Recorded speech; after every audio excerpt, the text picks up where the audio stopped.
Ένα παιδί είναι έτοιμο να φύγει από το σπίτι του όταν πέσει ο δεξιός κινόδοντας. ή ο αριστερός, δεν έχει σημασία. Πότε είμαστε έτοιμοι να μάθουμε να οδηγούμε? Όταν ξαναβγεί ο δεξιός κινόδοντας. Ή ο αριστερός, δεν έχει σημασία.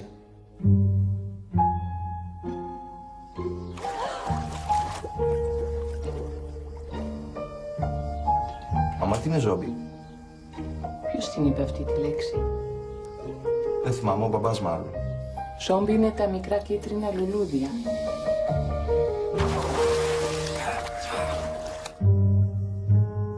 Μαμά! Βρήκα 2 ζόμπι μικρά!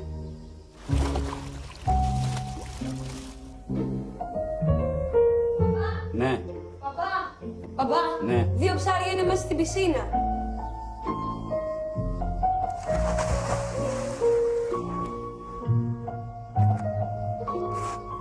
Ο αδερφός σας πέθανε. Ένα πλάσμα σαν αυτό που εισέβαλε σήμερα στον κήπο τον διαμέλησε.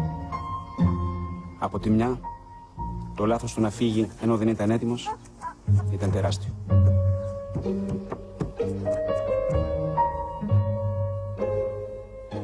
Μιαου.